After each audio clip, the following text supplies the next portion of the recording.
मौलाना साहब, कुरान की किस आयत में इमाम अली अलैहिस्सलाम की विलायत का जिक्र मौजूद है? कुरान मजीद आप उठाकर देखें तो उसमें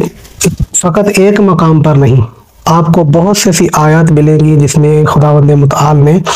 अमीर कायनात की विलायत का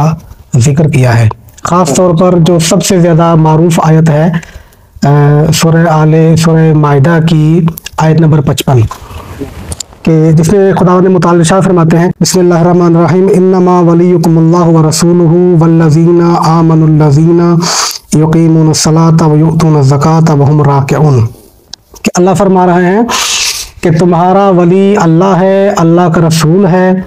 और वो लोग हैं कि जो नमाज कायम करते हैं और हालत रुकू में ज़कात देते हैं। इस आयत के बारे में शिया तो क्या सुन्नी उलमा का भी इत्तेफाक है और रिवायत मुतवातिरा से साबित है कि वो तीसरा वली जिसकी विलायत का जिक्र अल्लाह अपनी विलायत और अपने नबी की विलायत के साथ कर रहे हैं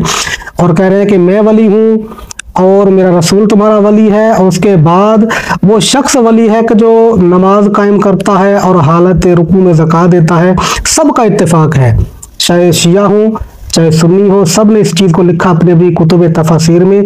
कि वो शख्स जिसने हालत रुकू में ज़कात दी और ये आयत नाज़िल हुई वो कौन है? वो अमीर कायनात अमीर अल मोमिनीन अली इब्न अबी तालिब अलैहिस्सलाम की ज़ात मुबारका है कि आपने हालत रुकू में ज़कात दी और खुदावंद मुतआल ने इस अंदाज में आयत को भेजकर फरमाया कि मैं वली हूँ, मेरा नबी वली है और अली वली है।